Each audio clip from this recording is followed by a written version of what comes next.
Hi everyone, welcome to the July 23rd edition of the TimeformUS Forecast. I'm David Aragona, and I'll be joined very shortly by my co-host Craig Milkowski. This week on the podcast, we're going to start out by doing a brief recap of some stakes racing from last week. The feature last week at Monmouth Park was the Haskell Stakes for the 3-year-olds prepping for the Kentucky Derby. We'll talk about that race and some of the other undercard stakes on that Monmouth Park card. We also got Saratoga racing underway. There was the Great Bunch Coaching Club American Oaks on Saturday. We'll mention that briefly. Then we'll launch into some handicapping. We're going to take a look at Saratoga's Saturday card this upcoming weekend. We've got the Grade 1 Alfred G Vanderbilt, which is the feature race during the late pick 5 sequence. So we're going to talk about all 5 races in that sequence. And while the Vanderbilt came up with a pretty small 5-horse field, there are some pretty competitive races surrounding it in that late pick 5 sequence. So we'll go through all of that in a little bit. Craig, we're going through a bit of a heat wave here in the Northeast. How are things by you in Oklahoma? It's been about the same here, just scorching hot. Heat indexes in the around 110 for about a week straight. So I'm getting a little bit tired of it personally, even though I really like hot weather. It does wear you down after a while, but it's a little bit cooler today. So hopefully that's a trend here. Yeah, I don't think the horses have been minding it too much, even though it's upwards of 90 degrees. I remember last year at Saratoga, I think it was this very weekend, they had to actually cancel one of the racing cars because the heat index got way above 100. Haven't gotten quite there yet in New York so far, but hopefully it stays that way. We saw some racing action at the Jersey Shore last weekend at Monmouth Park. The feature there was obviously the Haskell, and Bob Baffert sent out the heavy favorite Authentic. Didn't necessarily win like a 3-5 shot should. It got pretty close at the end of that race, but he did get the job done. He did. He won with a 121 TimeformUS speed figure, which I think off the top of my head is actually a lifetime top for him, or maybe it matched his Santa Anita Derby when he was second behind Honor AP. But, I mean, frankly, I wasn't all that impressed. He didn't really get challenged early at all, which was pretty surprising as he set just average fractions at best. And turning for home, I kind of expected him to just pull away and whoop the field with the trip he got, but he didn't, as the horse on the outside, New York, whose name I'm forgetting now, New York Traffic. Yeah, actually came running and made it very close at the end. So I would have a hard time thinking Authentic's a horse that I would want to look for in a race in the Kentucky Derby. I've seen a lot of excuses come out that he's a horse that is probably going to go to a more full blinker next time, because he just doesn't behave, and when he gets alone, he tends to goof off and not pay attention. But I just didn't see it personally. I saw a horse that was getting tired and is probably at the very edge of his distance limit at 1.1 miles. So for me, not an exciting race. I don't really want any out of here. I mean, New York Traffic was game and defeat, but I wouldn't consider him a top Derby contender either, personally. Yeah, I saw some people saying that Mike Smith might have been saving something for the next race. I just don't buy into that talk typically. I know you don't either. The horse just got tired at the end of the race, and that's not a good sign, because it's not like he was going that quickly up front. I mean, I think the interesting thing to talk about with regard to the pace of this Haskell was, well, none of the fractions are color-coded blue. It did appear that there was a lot of speed on paper, and some of the long shots that you would have thought would either be ahead of Authentic or pressing him, they just didn't send. I mean, a horse in particular, Ancient Warrior, I mean, he was just relegated to the back of the pack early, and it just gave Authentic everything the way that he wanted up front. So I was a little disappointed that he just kind of threw in the towel at the end of the race and almost got beat. New York Traffic, I mean, I'll give him credit. He's a better horse than I thought he was going back to the spring, and he just keeps getting better with each and every start. We'll see how far he wants to go too. I don't know if he strikes me as one that's crying out for 1.25 miles either, but I thought they both ran solidly. And the fact that Dr. Post was third and a well-beaten third in here, I think that's just another reason to maybe go back to Tiz the Law's Belmont and kind of make the point that Tiz the Law is going to have to run a little bit faster to win the Kentucky Derby against some of the other 3-year-olds we've been seeing, because he hasn't really stood out from a speed figure standpoint. Dr. Post basically ran his typical race here. He didn't take any kind of step forward off the Belmont, so I don't think you can say that the Belmont figure should have been higher than it was. So I still think it's a pretty wide open division heading into the fall. It is. I have a hard time seeing Tiz the Law being a standout. I know Honor AP's right there. We saw a really nice performance from Art Collector. We're going to see Uncle Chuck. I think Tiz the Law and Uncle Chuck are both pointing to the Travers. So that could be an interesting matchup even before the Kentucky Derby that would really give Tiz the Law quite the test. The biggest speed figure that was earned at Monmouth Park on Saturday was actually in the race right before the Haskell, the United Nations, the other grade 1 on the card, going 1 3/8 on the turf. And I feel like we're a broken record with this. Mike Maker stretching out a horse on the turf just seems to work so often, and these horses still go off at big prices. And that was the case with Aquaphobia, who won this race at 10-1. Personally, I never saw this horse as a grade 1 caliber turf router, especially not one that wants to go this far, but Mike Maker just seems to have the key to these horses. Yeah, I don't know how he does it, but I've at least learned enough to just bet it. I give up. And it's not like he claims these horses, turns them around, stretches them out right away. He generally takes his time. And whatever he's doing, he sure seems to be very good at it, because Aquaphobia ran I believe it's a career best 127 TimeformUS speed figure, which is bordering right on that grade 1 level. So at that extended distance, he was as good as you'd expect. There were some disappointments in there, but overall, I thought he was just a good, solid performance, and no reason he can't compete with the best of the division that we've seen so far this year at these extended distances. We also saw a couple of dirt routes at Monmouth on Saturday. One was at the end of the day, the Molly Pitcher, the grade 3.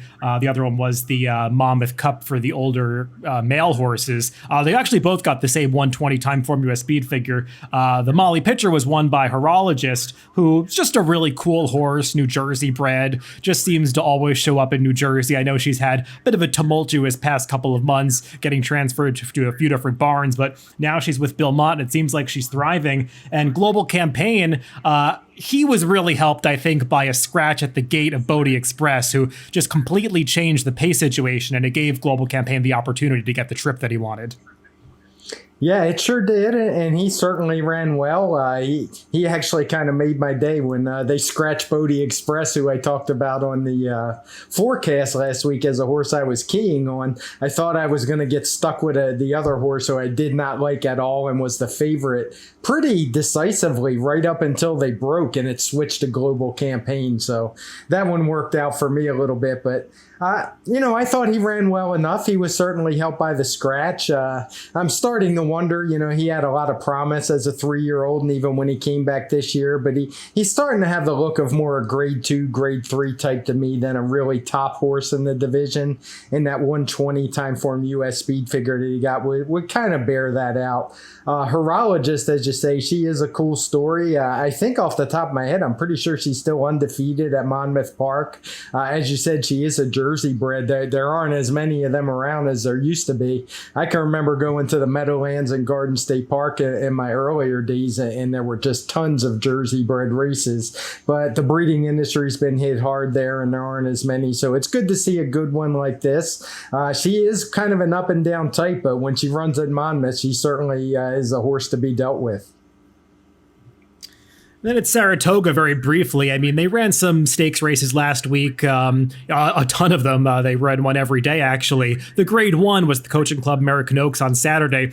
It was an exciting race to watch. You had two horses dueling all the way through the final quarter mile, and it was a close finish. I don't think these are two of the best 3-year-old fillies that are out there, though. No, Paris Light's got a 112. Crystal Ball actually got a 113 as the runner-up in this field. But, I mean, let's be honest, this was a grade 1 in name only this year. It's not the Coaching Club of America Oaks that we're used to seeing. We got just weaker overall. I don't think any of the horses in here are horses I'd be looking for in the Oaks, which is just a really strong division right now.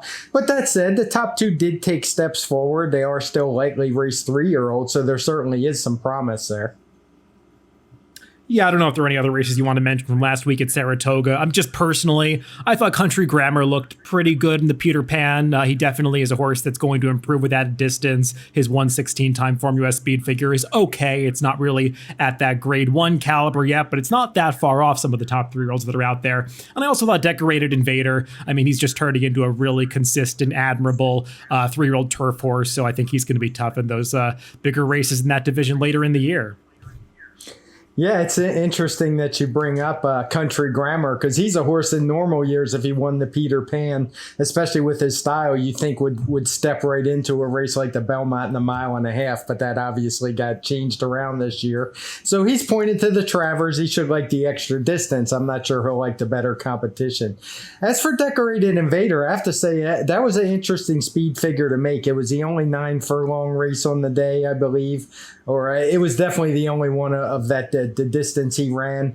But, had I rated it with the other races, it's a race that easily could have been 5 or 6 points faster. I was a little hesitant to do it because it would have made all the horses in the field get pretty big jump up, so I didn't. But it's definitely one I'm going to keep an eye on because he is one that could be better than the numbers suggest. All right, let's stick with Saratoga, but move into the future and discuss this upcoming Saturday card in the late pick 5 sequence, races 7 through 11. As I mentioned at the top, the grade 1 Alfred G Vanderbilt is the feature on this card. That's race 10. We'll get to that in a little bit, but we're going to start things out with race 7, allowance race, nominators of 1 going a mile on the inner turf course for the 3-year-olds. And I think we actually have some quality in this race. And I believe there are some runners in this field that we could see in stakes later on if they keep progressing, because there is some real promise here. You've got a horse like Proven Strategies, who was already run against Stakes Company. He actually was second to Decorated Invader, who we were just discussing last time out in the Pennine Ridge. He never really was a threat to Decorated Invader in that race, and we'll see it getting back out to the 2 turns is a positive or a negative for him, but he's got to face a couple of Chad Brown runners that could be pretty good in here. Yeah, that's how I looked at this race. It's a field of 8. I started with Proven Strategies. That second to Decorated Invader jumps out. But as you said, he was beaten pretty easily. I think he was beaten over 4 lengths that day. He held off not a very strong field in behind him. So he's one I'm going to try to beat in here. And of course, it's going to be with the 2 Chad Brown horses. Lonesome Fugitive comes in as a morning line favorite. Nothing but good to say about his last race. He overcame a pretty slow pace to win that day. Looked good doing it. His speed figure is a little lower than Proven Strategies, but of the 2, I would definitely take him. And then you have the other Chad Brown horse. Oh, also out of that race, 7 horses have come back to run on turf since that day, and every single one of them have improved their speed figure. So I have little doubt the figure's good, and I expect him to run even better than he did that day. Perjury Trap is the other Chad Brown horse. He's coming off a pretty long layoff. He had a big figure win at Aqueduct. I'm not sure I totally trust that figure, to be honest. I'm always a little skeptical of Aqueduct turf races anyway when the horses move to other places. But I do think it's of note that he beat Gouffo that day, who has went on to win 4 straight and is considered by most right at the top of the division with Decorated Invader. So for me, I'm going to go with the 2 Chad Brown horses in here and hope that Proven Strategies, I'm not going to use him. Hope that they can handle him and that I'm eliminating a low price horse that a lot of other people are going to use. Yeah, we're pretty much on the same page in this race. I'm not way against Proven Strategies. I think he's one of these horses that really benefited from just the natural speed favoring nature of Gulfstream over the winter. And he got in some pretty good trips, especially 3 back when he won that optional claiming race against Florida Breds. I mean, he just had everything his own way up front that day. Like you, I thought he should have really finished a bit stronger and put up more of a fight against Decorated Invader last time. So I wanted to look at some of the horses that have more upside. And for me, that is the 2 Chad Brown runners. And we have a very similar take on them. I mean, Lonesome Fugitive is probably the one that's coming in with a bit more hype around him because he was very impressive winning last time. As you said, the pace of that race was slow. I mean, just looking at the race flow, he's one of the only horses that made that kind of big late run in the stretch into that fast final quarter mile. So he really is a horse that's shown ability in both career starts, because even going back to his debut at Gulfstream, he was just really green that day. Looked like he was going to inhale the field at the top of the stretch and just got to lugging in really badly through the lane, was his own worst enemy.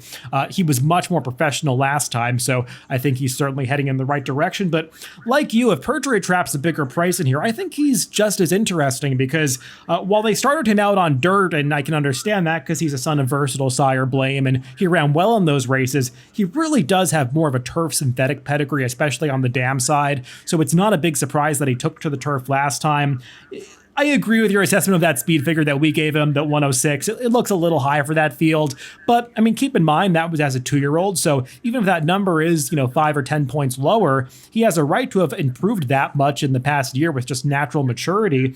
So I like him coming back as a 3-year-old. Seems like he's training well. So I think both of these Chad Brown horses are very interesting. And if Perjury Trap's a better price, I would definitely use him. The one other horse I guess I would mention is the number 4 Kingmeister. He's making his first start on the turf, first off a trainer switch to Shug McGahee. He actually does have plenty of turf pedigree. His dam was just a confirmed turf runner. He has a half brother to Strike Power, but it's really more of a turf family overall. So he showed some ability on dirt last year, and I think he could take a step forward. Let's move on to race 8, the second race in this pick 5 sequence. This one is going 2 turns on the dirt course, 1 mile and an eighth, optional claiming 62,500, a non-winners of 2 other than for the older horses. And I found this one to be a real head scratcher. I mean, you could probably make a case for every horse in this field, including the long shot Bluegrass Cat Smile. I guess the conversation has to start with the entry, because they're probably going to take a lot of money, as entries often do. And you've got one horse in particular, the number 1A Money Moves, who's 2 for 2 in his career. And he's a horse that Todd Pletcher has talked about as maybe being a candidate for some 3-year-old stakes later in the year.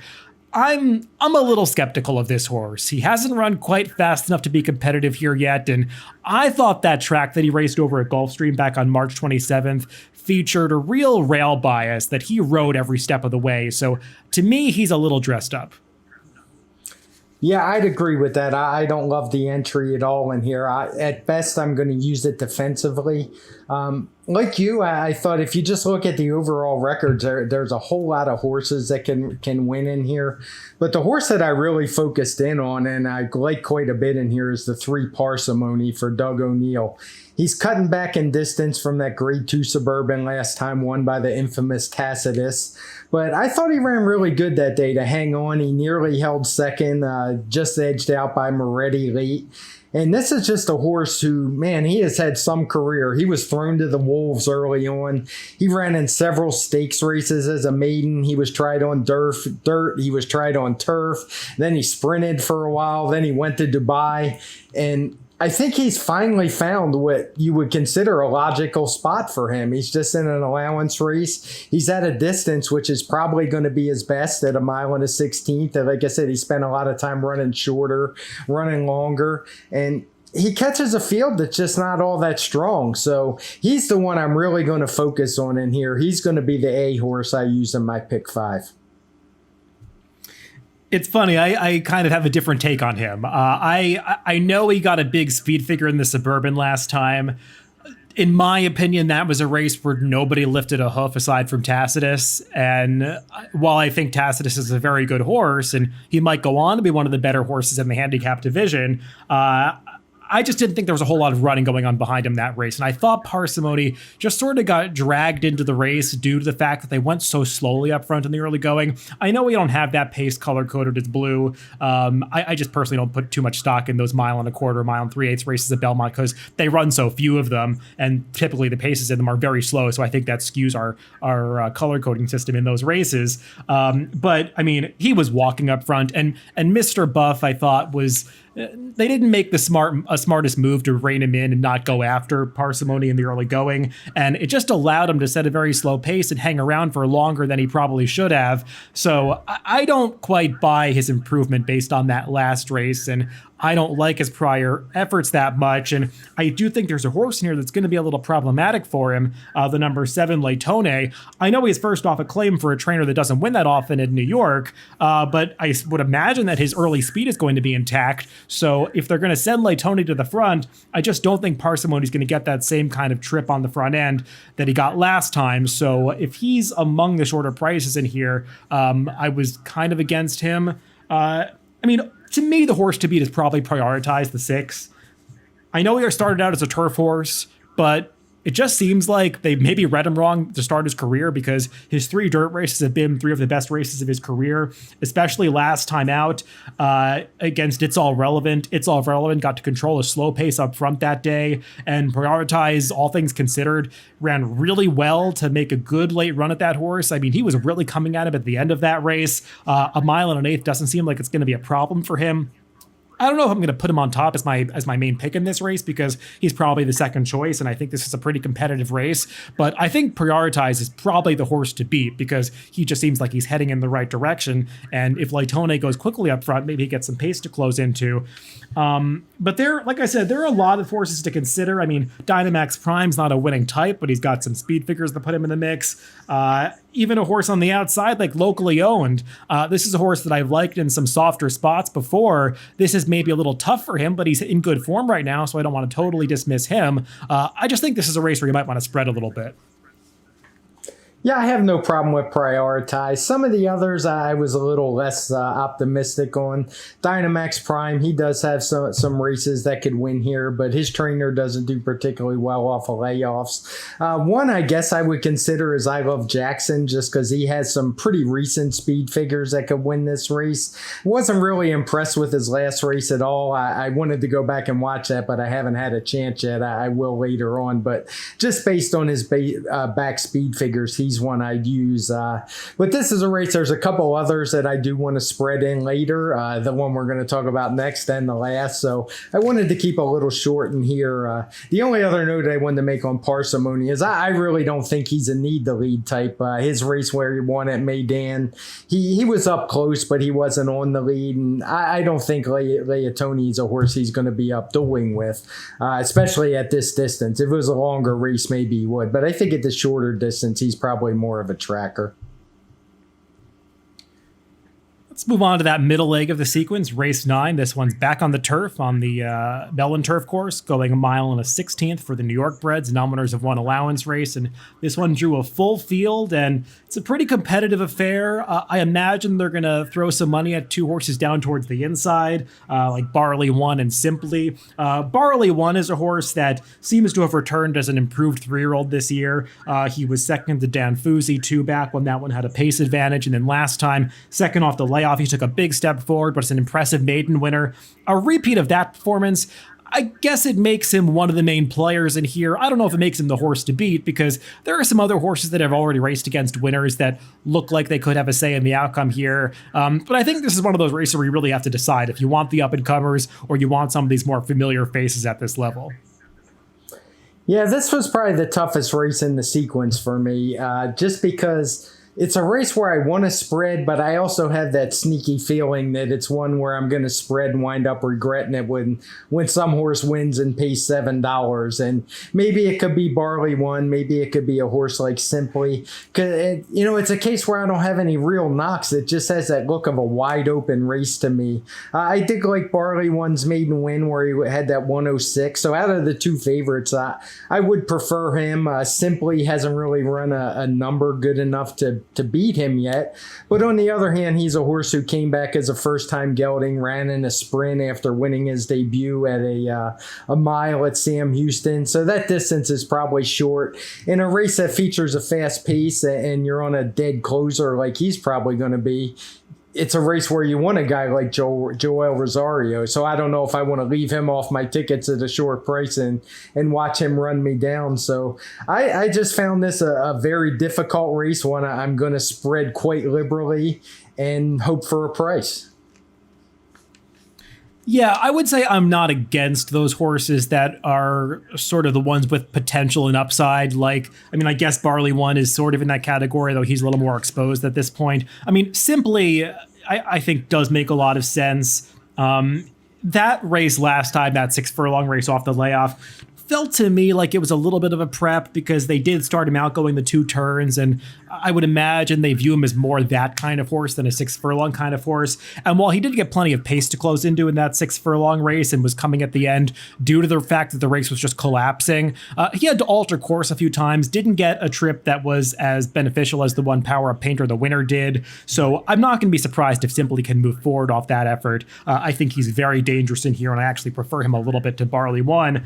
And the horse on the outside, Stanhope, I think is one that you have to also mention because I know his speed figures are a little bit light compared to the rest of these, but he was just a 2-year-old last year when he earned those figures, and to me, he really took a step forward when they stretched him out in distance to the mile on the 16th at Aqueduct.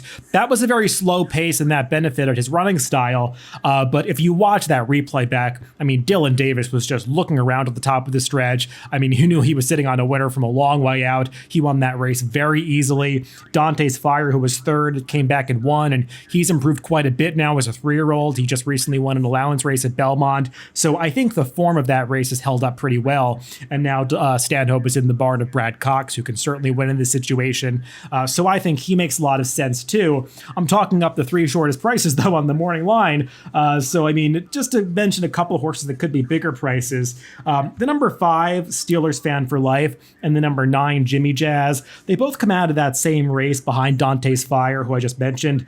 That was a race where a few horses ran off on the front end, one of them being Steelers Fan for Life, and there was just a huge gap from those first 3 back to the rest of the field, and the pace just completely fell apart, and Dante's Fire made the last move into it and just had everything work in his favor to get the job done that day. But Steelers Fan for Life, just given the trip that he got, had no chance, and actually he finished way ahead of the other horses he was dealing with. I don't like that he gets too aggressive in his races sometimes and can be a runoff type, but if they can sort of maybe cut back his blinkers a little bit or get him to settle down a little bit more, he does have the talent in the past speed figures to be a contender here, so I'm not going to just dismiss him. And speaking of the pace of that race, Jimmy Jazz was actually the horse that made the first move into that fast pace that was falling apart, so I'm not really upset that he faded to be third at the end of that race. Again, he's not really a winning type, but he could be around at the end of the price. Yeah, those are 2 I definitely want to have on my ticket. You covered all the things I was going to say. The only other one I'll mention is Mo Reddy. He comes in his first time gelding for Todd Pletcher. He's a horse who is a newly turned. He's not a newly turned 3-year-old. I mean, we're near the end of July now, but it will be his first race as a 3-year-old. And with any kind of expected improvement from a horse who was running 90 speed figures in December of that season, he could be competitive as well. So he's one I'm going to want to have on my ticket.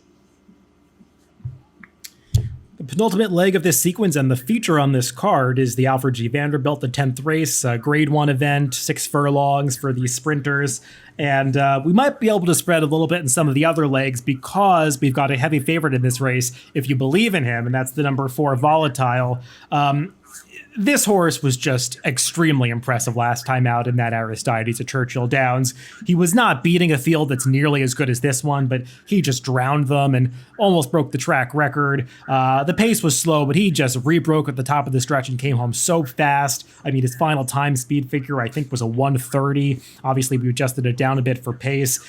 He might be the best sprinter in the country, though he's got to prove it against real horses, and this is the test.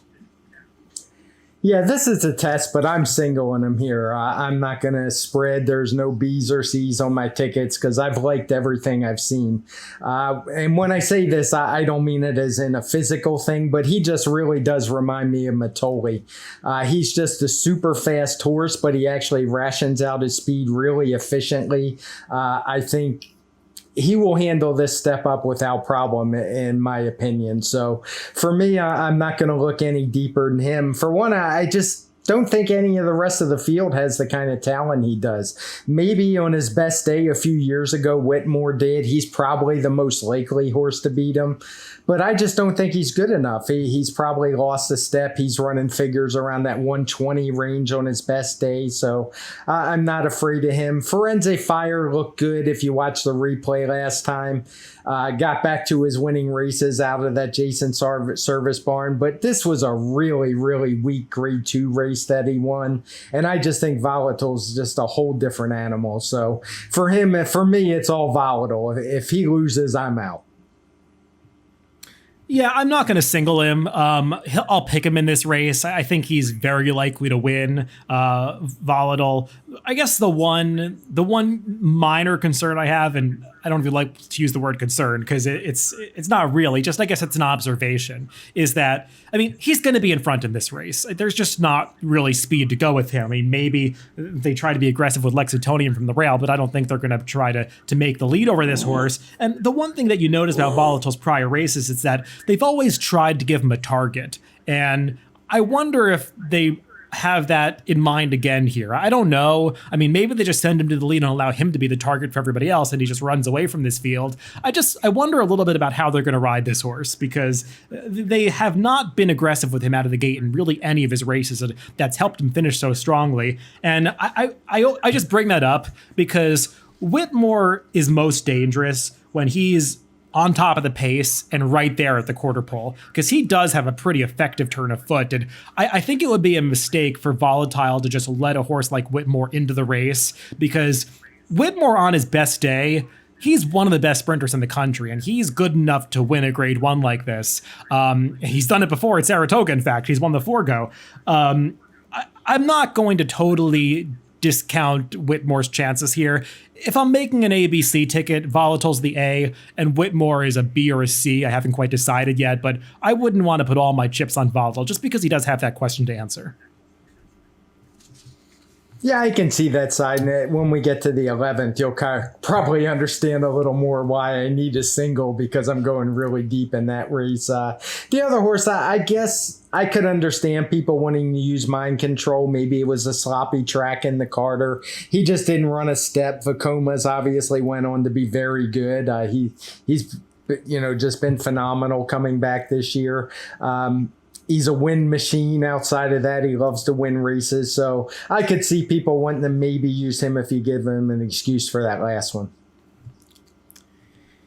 And as you alluded to, the 11th, it does seem like a spread race. It's one of these New York bred maiden claimers on the turf where there's just not a lot of form to go on. It seems like a lot of horses can possibly win. It seems like a race where something weird could happen. I had a lot of trouble making a morning line for this race because, a lot of these horses just haven't really run well on the turf before. I guess a drop down like the number 5 Timeless Journey will attract some support. Christophe Clement has just been off to a flying start so far at Saratoga, especially with Draw Rosario. It seems like they're just winning almost every race that they're in. So I think that horse is dangerous. And the other horse that I think is going to attract a lot of attention is the number 7 Brovia, who just had a really obvious trip last time. The apprentice who was on him just got him jammed up inside for the entire stretch drive, and that horse might have actually won that day and just really was stymied for the entire final quarter mile. So I think those two horses are very interesting, but I wouldn't want to lean on the favorites in this race. No, if I had to make a top pick in here, it would be Brovia, mostly because of Irad Ortiz and just the jockey upgrade. Don't get me wrong, Luis Cardenas has been fine, but turf's a different story, especially with apprentices. The trip he had was pretty obvious, so he would be my top pick, but this is a race I will probably hit the y'all button. I'll be totally honest, if I'm not alive in the pick 5, it's a race I would have no interest in handicapping or betting as a vertical bet. It's just not my kind of race. So this is why I kind of kept it short in some of the other legs, because if it's not an all, it'll be almost all for me for sure. I haven't quite finalized my picks in this race yet, and I should at this point mention, if you guys haven't seen, I'm doing this betting strategies project with Mike Beer every week on Saturdays and Sundays. So Mike and I will be collaborating and doing some written analysis that you can check out and see if you want to invest in that on dref.com. I think I tweeted out the link to that yesterday. It's pinned on my page, so you can check that out if you want. But Mike and I will be crafting some tickets together and putting together like a pick 5 play. So I'll have to make some decisions about this race eventually. But there are a lot of horses you could potentially use in this race. A horse like the number 6 Micro Million might take some money. She's got dirt form and she's achieved the best results, but they've just been on the wrong surface. There's a little bit of turf pedigree on the dam side, but Micromanage is not really a turf sire, so I didn't know what to do with her. A weird horse in this race is the number 4 Her Ways, who was bet down to favoritism in a race at this level last time. Probably a weaker race at this level, but that's a replay you might want to go back and watch because I don't want to, I'll choose my words carefully. I don't know what the rider was. I don't know if the rider was trying to win the race. Let's put it that way. I don't know what was going on that day, but that horse was not ever in a position to be successful. And then the number 8 Go Zap 'Em. I thought she actually faced some tougher fields on the turf last year. It's a layoff to deal with, and Jorge Navarro, the barn's been a little bit cold lately. But this horse, I think, arguably has the best turf races in the field. Yeah, she does. I actually had some notes on her, similar to what you said. Her race 3 back would probably win this race pretty easily. So she's one I'll definitely be using. And the only other one I made a note on was the 11 Frenchie Frau, who just had a bit of a tough start, then got a wide trip and was making up some ground late at this level. So that's one at a price that I'll be using. But as I said, I plan on using most of them in here. And good point about the strategies. I'm glad you brought that up. I actually did mean to mention it. It's something I do read every weekend when you guys put them out. So always good to hear your thoughts, and Mike Beer, who I haven't seen since last year at Saratoga.